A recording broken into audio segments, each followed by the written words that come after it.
Hello, welcome back everyone for another episode with Peter, Ingle, and myself. I'll just get straight into it. Peter, so as I've been working with Peter, with people, clients, or people interested in awakening or healing, but especially awakening, I noticed a phenomena. Although many of them, they are very earnest and dedicated, and they study the teachings, the books, they try to apply it the best they can. And even they have some insight, some deeper insights on the nature of what we are or non-duality. I noticed that they have weak attention. Their attention or ability to, it is called in the West, to concentrate or to sustain attention is weak. And I could see that is slows down the process a lot, and they can't really go where they need to go. That made me think, actually.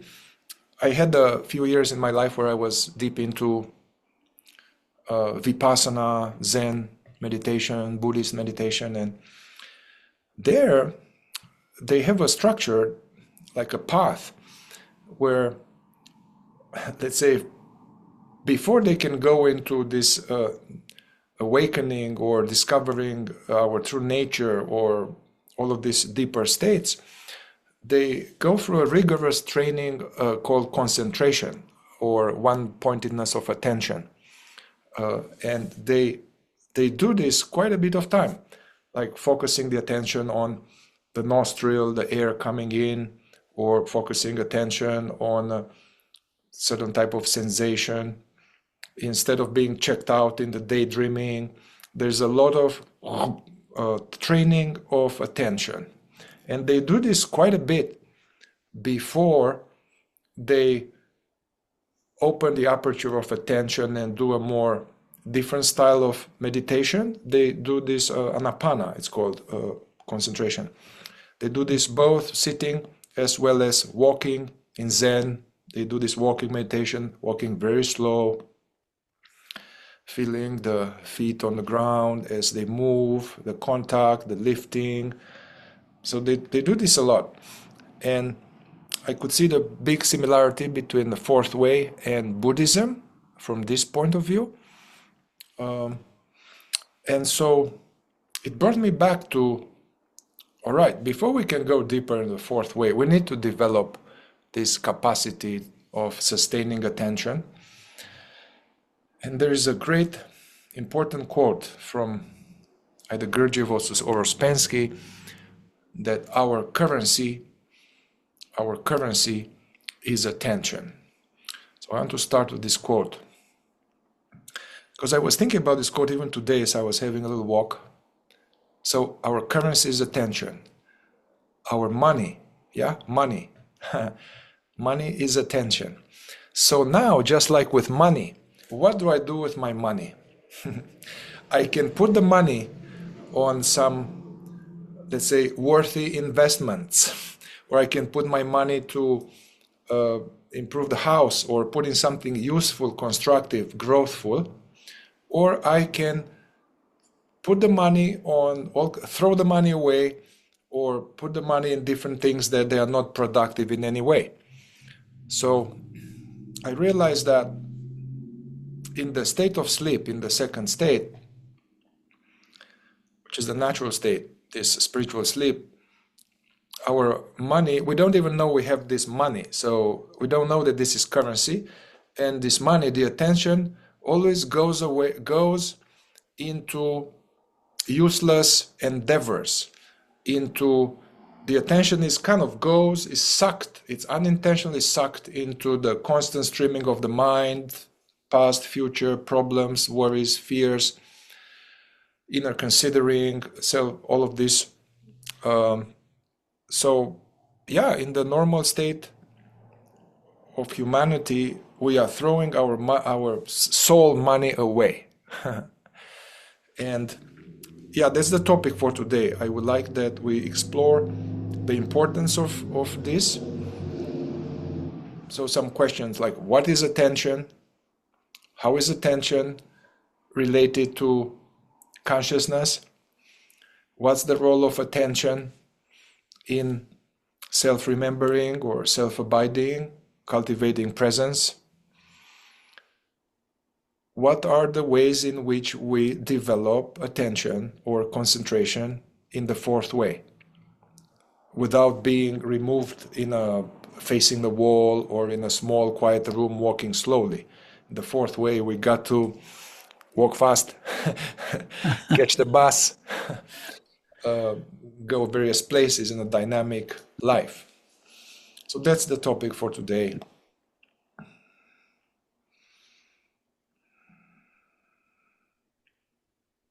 These are wonderful questions, wonderful lights. We're shining light from different sides of this with those questions you were just posing. And the one that hit me the most, it sort of went from philosophical and theoretical questions to the practical, how can we develop attention?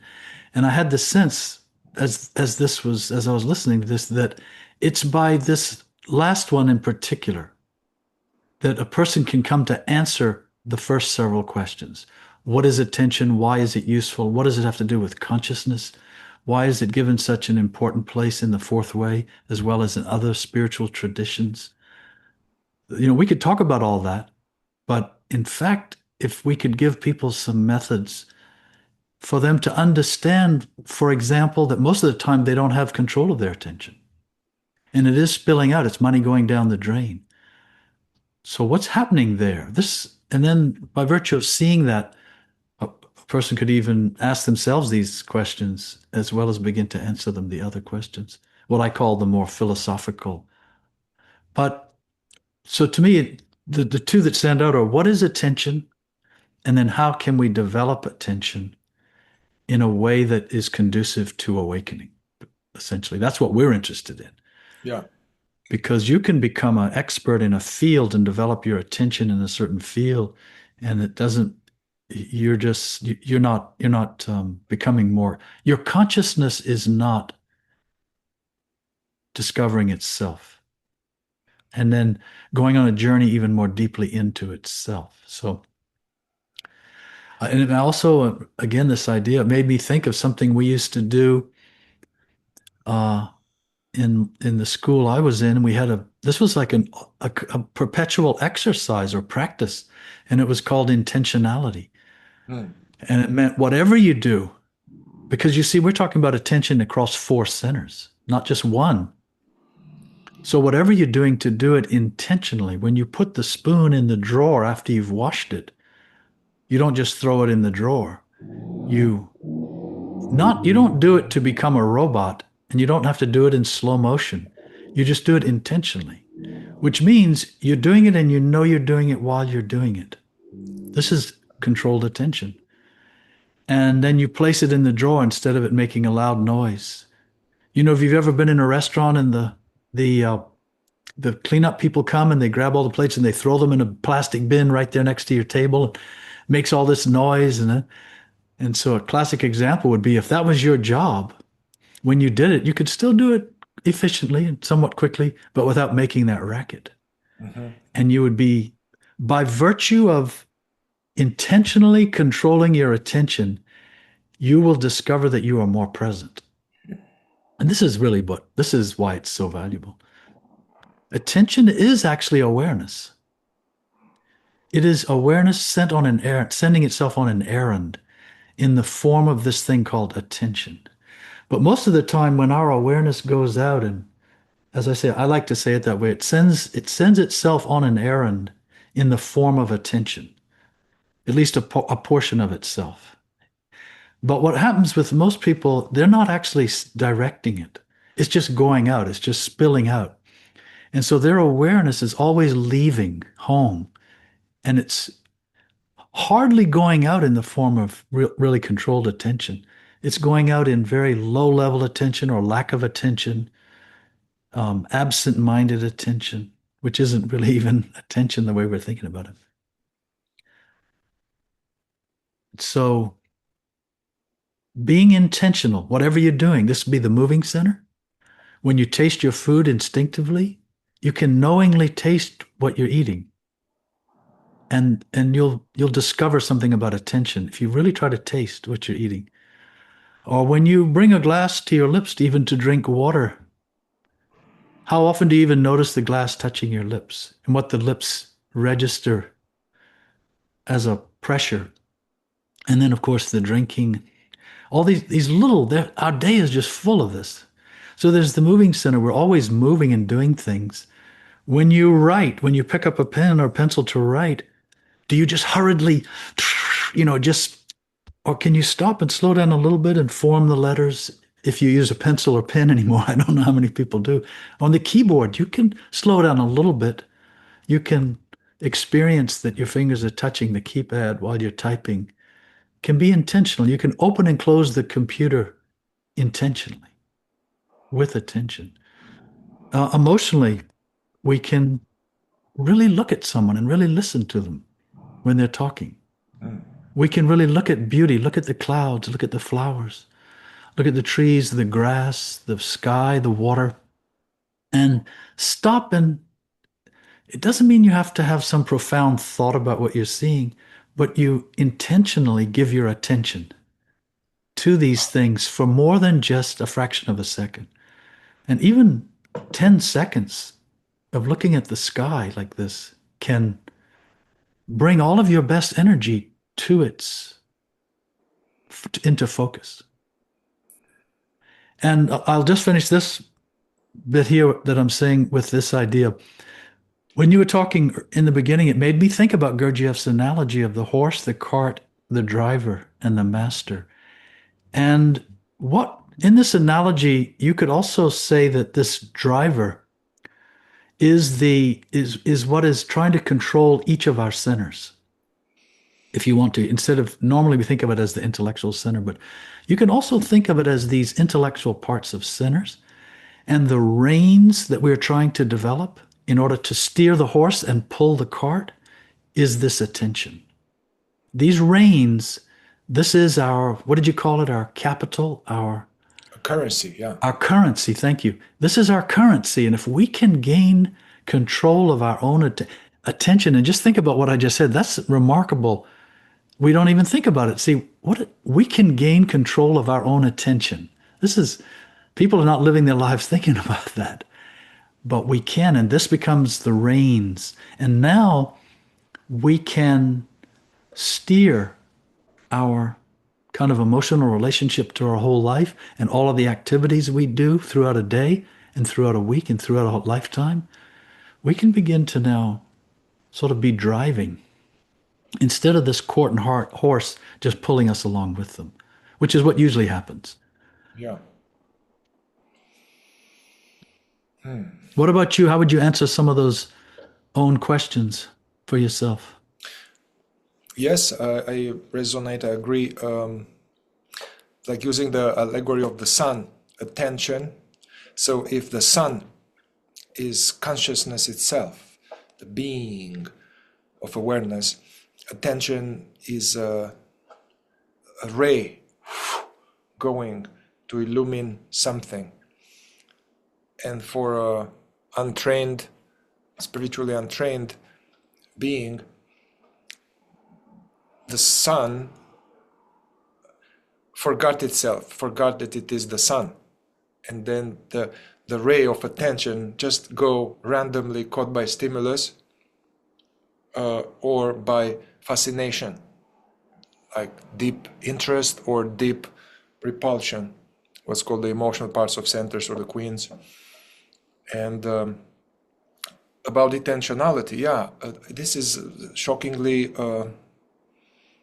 so similar. I can see the Buddhist aspect of the fourth way, because in Buddhism and Zen, I mean, it's almost similar, the same quotes that I heard from Zen masters, from Gurdjieff, like whenever you do something or do one thing at a time, do one thing at a time, put attention to one thing at a time, that of the present moment. doing something, be in it entirely. Buddha said something like, when you walk, just walk. When you eat, just eat. And above all, do not wobble. Wobbling of the attention. And yeah, there are so many forms, and I can see now that in Buddhism, you have a few, maybe at best twice a day, formal practice where you watch your breath or aware of sensations without reacting to them. In the fourth way, it's like we are encouraged to constantly, there is some version of that, and it's designed to be dynamic and inconspicuous. Like, so Gurdjieff was talking about, hey, when I eat, he would say, when I eat, it's just this food, there's nothing else. It's just, so it's not talking much, being deeply present to the taste, savor it, and not think about and stuff, and miss the experience of the present moment. We have in the fourth way a lot of exercises to taste the food, to not, also this not hurrying. If we are hurrying in a frenzy state, attention is not, the currency is not going where it needs to go. So there's this powerful exercise about the instinctive center and the moving center to support being more present to eating. We cut something, then put in the mouth, and then we chew, but then the moving center starts cutting more. And there is this kind of, I'm not present to the tastes, and then I'm feeding another one, and I'm feeding another one is always the next bite.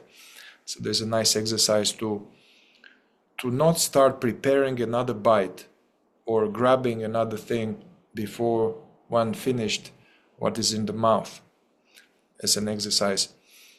And we should mention too, this is not easy to do. Yeah, no. Consistently. And one reason is there's more than one center involved here. And this is a habit, long established habit of how we eat usually. And so, and it's another thing is when you're chewing is not to be stirring the food on your plate, sort of in anticipation of the next. We play with our food a lot on the plate. This is a broad area and a great area to experiment with. But I'm just putting out the qualifier. This may sound simple. This is quite difficult to do on a consistent basis. Yeah, because there are a bunch of centers there. There's the moving And it's primarily to do it primarily to observe, to see what's going on. It doesn't mean you have to become a perfect soldier now who can do this all the time. That's not our goal.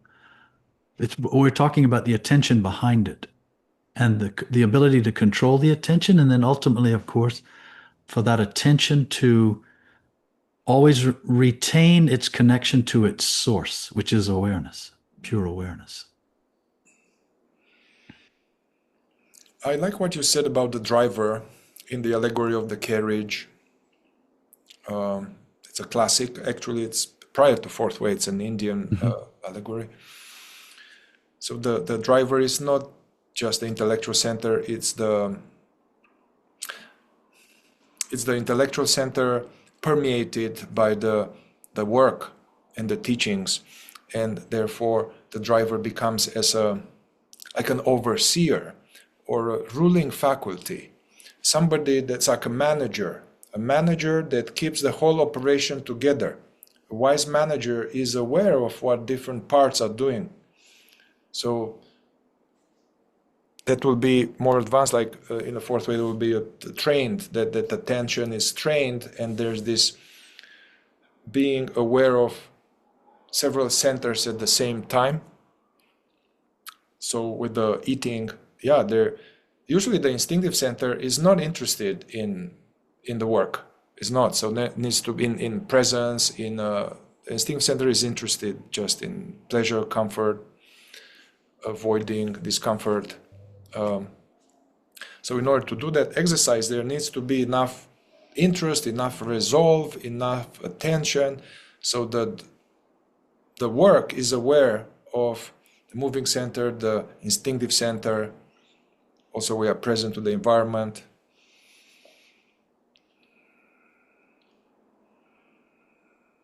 You also touched on something You said that you notice some of the men and women who come to you and work with you, many seem to lack this ability to control attention, to Yeah, sustain attention, yeah, and that it prevents them from going deeper into even studying some of these ideas. Uh, Sometimes you have to read a long passage or a chapter on a subject, or maybe an entire on a topic.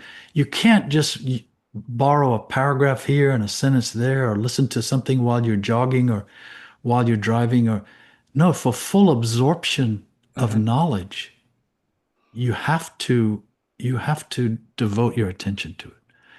And this idea that now we grow, I say we, I'm part of this current age of human beings, but the younger generations that have grown up with the internet, I lived for a long time before the internet, but uh, they've popularized the notion of multitasking, for example. If you're a good multitasker, you'd be a good employee, you're a good effect. And this is not true, actually. hmm, You can't really multitask. It's been proven you're jumping from one thing to another. You're doing it very quickly. Never are you doing them at the same moment. And how many times have you been at a meeting, a business meeting especially these last few years during and after COVID with Zoom and such, and while you're on a meeting, on a phone call or a video conference, you're doing three other things. You're checking your email, you're looking at the news on the computer, maybe you're clipping your fingernails. Uh, the list could go on. And so in these instances, which are very practical areas for work, to stop doing all the things unrelated to the main task at hand and bring all your attention to that task at hand. This could be washing the dishes. It could be making a phone call. It could be yeah, paying the bills. It could be just walking from your car to the dentist's office. That's the task at hand. And yeah, to this, it is possible to discover how precious attention is. It's really something very precious, and you can't grab it with your hand. It is a molecular, verging on electronic, a phenomenon. And this attention, as I touched on a moment ago, it has this capacity to recognize its source, to realize itself at its source, maybe is another way to say it. And then, of course, we're getting into awareness itself, and we're starting to address the first couple of questions. What is attention? Why does it have such an important place in the process of awakening or enlightenment? Precious, it can be so precious to have command of your attention doing some small, very small, innocuous task. And it's delicious. You're there, you're present, you have hold of your own attention. It has a hold of itself, really. hmm, And then life becomes sort of takes on another meaning, a deeper meaning, to live from there, yeah, and live in that. yeah. This idea is worth repeating again, to whatever is happening, to be fully into it, fully attending to it, as opposed to being fragmented and scattered. The mind is somewhere else in some other timeline, the body is here, consciousness is dormant. So to put them all together, the body is here, the mind is here, senses are here, and awareness is aware of all. And basically, the ability to sustain attention, it's in the present. So we are accessing this stepping stone before we can discover the presence, before we can abide as the presence. We need to abide in the present because much more real is being present here and now. All of this, they become now all of bumper stickers. And what I notice is that for a long time, this is like an effort. And this is an effort, and it's a little, we're sleeping, and we get back and sleeping, and there are constant forces for a long time that this is hard, and we are derailed from here and now. And it seems like, man, it's a lot of work. However, what I noticed, people who are really, I would say they are much more conscious now, and their presence is aware of itself. I noticed that they are doing that.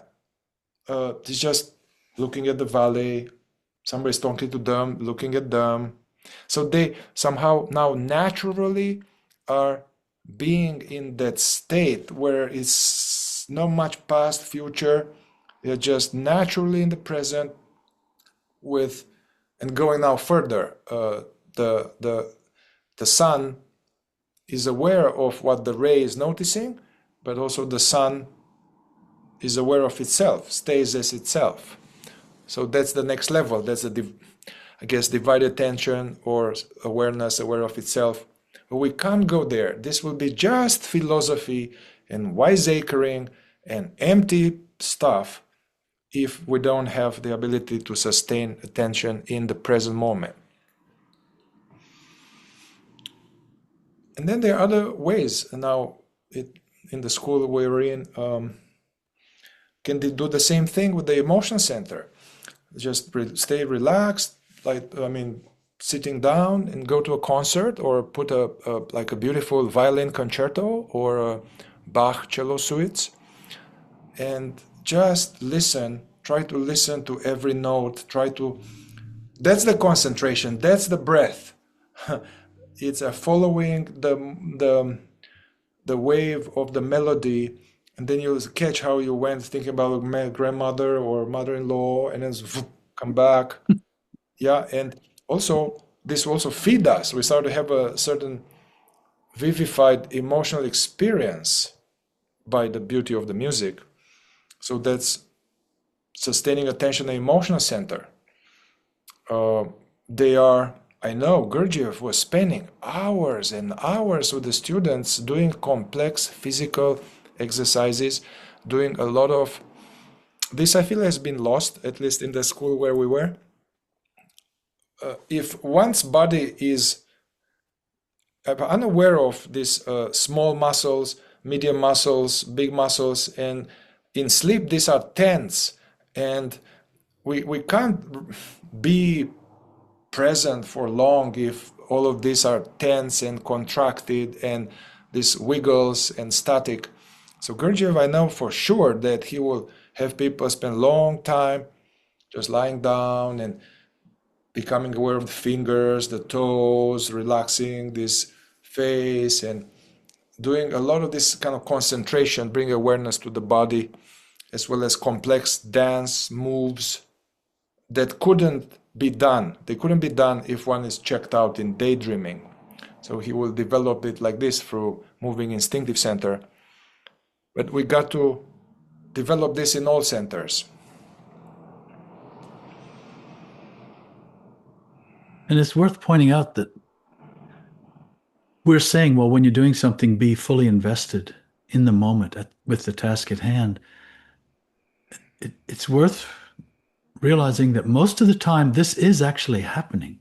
For most people, it's called identification. But it's not what we're talking about, because when we're identified, everything, the sun, its awareness of itself, and every ray that it emits is being poured into something. And it's completely lost itself. Awareness has lost its realization, recognition of itself. The rays of attention have no idea what they are or where they came from. They've collapsed into something. And now we're identified with finishing something. We're identified with what we're saying. We're identified with a person. We're identified with our bank account, and so on.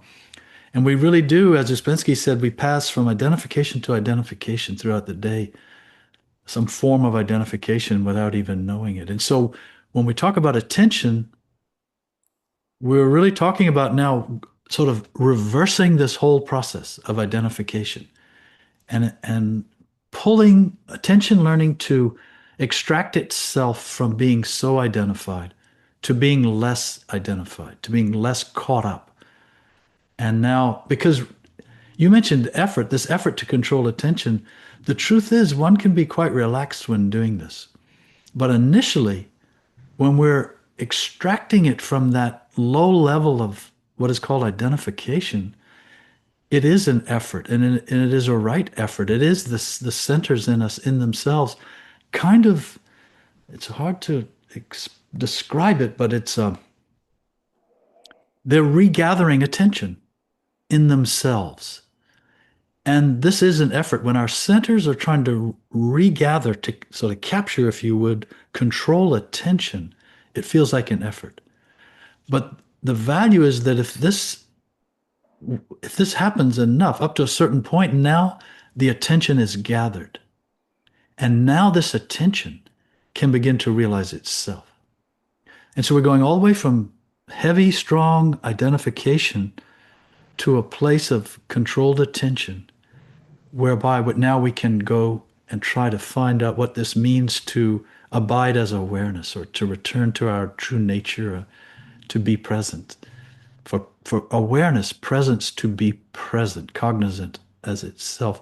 And this is soft and relaxed and at its source. But it may entail some struggle, some effort, or as you want to say, work to Yes, gain control of our attention. because at least in the West these days, the attention goes in the mind. And I see with clients, they're a little bit present, and then they have this thought like, oh, yeah, I understand now. Oh, but what am I going to do it? Oh, I don't think it's going to work. So somehow they bounce out from eye to eye. Every thought becomes them, and there is no stability in all these thoughts and eyes, and they are constantly sucked into it, churning on even spiritual, psychological wisdom. It cannot go anywhere.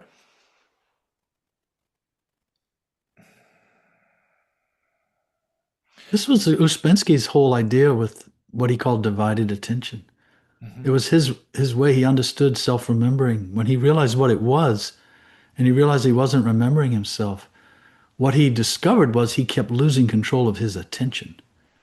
And that's called, in the fourth way, falling back asleep. Consciousness now lapsing back into a condition of uncontrolled and greatly diminished attention.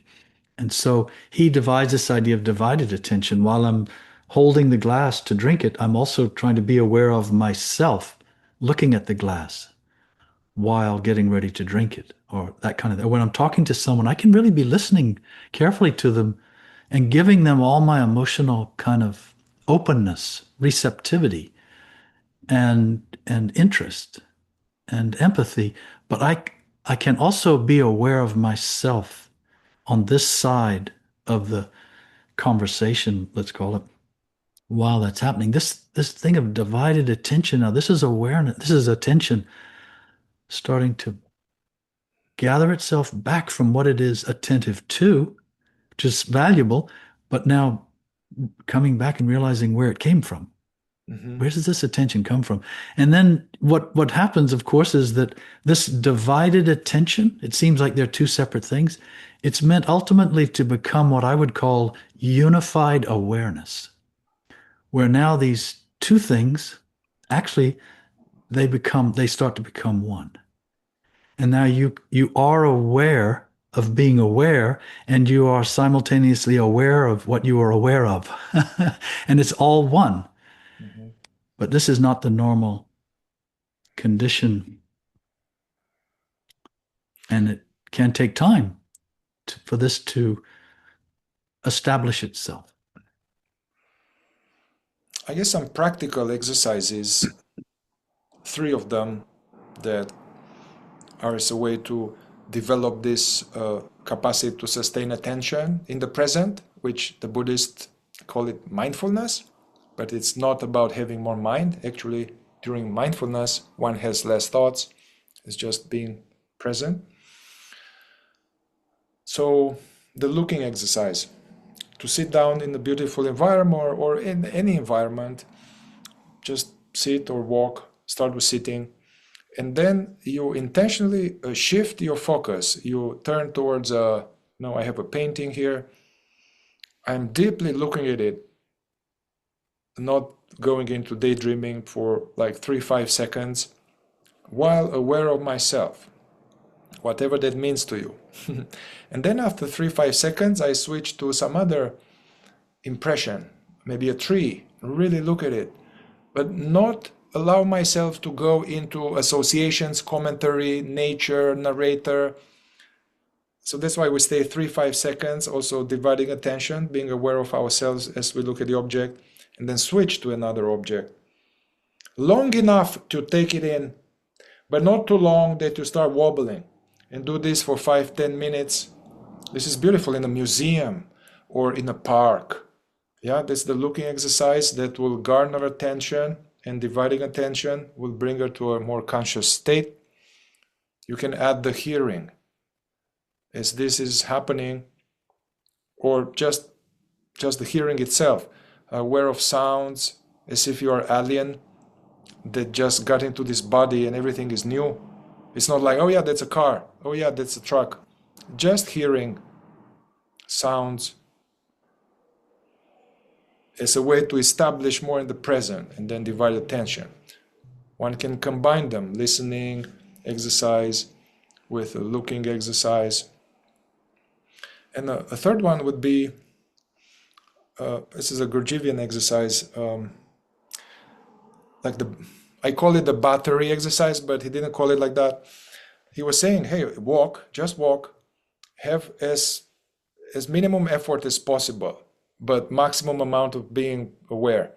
And then feel the feet on the ground, feel the feet, the contact with the ground, you're aware of the ground. So being there at the ground, and then be aware that you have a head. There's a head, and sense your head, the head, the area of the head, and not let your association take you. So having this like a pole of a battery, aware of the head, that there is a head in which seemingly come these thoughts, and then aware of the feet. So having these two poles, it's an interesting exercise, and by doing this, the two poles, you're kind of aware of the whole battery in a way. So that's an interesting exercise to develop this sustained attention that will go towards divided attention, that will go towards awareness awake to itself. Another idea that comes to me, something we used to practice, I still use this, I still make this a part of my life every day, and that is to try to finish small tasks. There are so many little things we do, and it's easy to, for example, if I wash the dishes, it's very easy just to put them in the rack. If I'm hand washing, to just leave them in the rack and then go on to something else. And I find it so useful to continue to the next part of what we used to call the next part of the octave, to complete this task and dry the dishes and put them back in the cabinet. And this may take me an extra 2 minutes, 3 minutes, not much. I usually have the time I can afford to do this. But this momentum of being alive and moving on from one thing to the next, we don't understand this destroys our currency of attention. And sometimes by trying to complete a small task like this, if you, let's see, there are many little things when you're in the bathroom, if you're showering, getting ready for your day, you can put your toothbrush and your hairbrush and your things back into the cabinet or back into somewhere instead of just throwing things around. And when you leave the room, fold the towel, make sure the towel is hanging straight on the rack. Might seem ridiculous, but to do it, not to be obsessive. Some people do it because they're obsessive. Everything has to line up, otherwise they go crazy. No, it's more for finish doing it all the way, whatever you're doing. Complete the task all the way, a little thing. There are many small examples you can find in your day. And what you can observe about this, and this is helpful, you can observe that when you do try to control your attention, one thing it does is it creates a little bit of pressure in your centers. And this is one reason why we don't normally control our attention. We don't like, it's sort of, we're looking just for relief all the time. Give me some more relief. So it's easy to go through the day without controlling attention or with very little attention. Just doing little of this, little of that, but leaving lots of things undone and not being present. And so now when we do this, it creates pressure. And if you learn to recognize this pressure in yourself when this happens, it can be quite subtle, but now it's like the battery tightening or something is there's a little more pressure. This is a good thing. Yeah. And if you can learn to accept this and realize this is going to help me, this is a sign that I'm bringing attention under control a little more and not make it, it's not to be, you're not meant to become uncomfortable or to force it. But there's this pressure that it's like it's like standing up or something. Now there's a little more pressure. You have to keep your balance and your muscles are, that's not the best analogy, but you get the idea. When you try to control your attention, you will notice that it increases the pressure in your centers. Don't be afraid of this. Try to understand you can harness this and try to be gentle about it. Try to relax with this pressure. And by virtue of that, you can channel it. You could almost say, this is the beginning of a series of steps toward transforming energy and transforming our life to into a more conscious existence and a more conscious beingness. And well, that's it. Don't be afraid of this pressure. See how it is helpful to you when you control attention. Yes. Well, Peter, to adapt to the contemporary world, I suggest we don't keep this video too long, and maybe we can pause here, while welcoming questions, and we may do or not do some more on this topic. This is an essential topic. This is a station that is hard to arrive. It's when you go up the summit, there is that base camp. You need to get to the base camp, and from there you go up the summit. That's beautiful, Many yes. people, they don't get to the base camp. They are really in the valley reading about the summit. So, very important topic here. Yes, and they live vicariously through other people's description of having visited the summit. Yeah, And we don't want that. We want to visit it ourselves. Yeah. yeah. Right. Thank you, Peter. Thank you as always, Mihai. Thank you.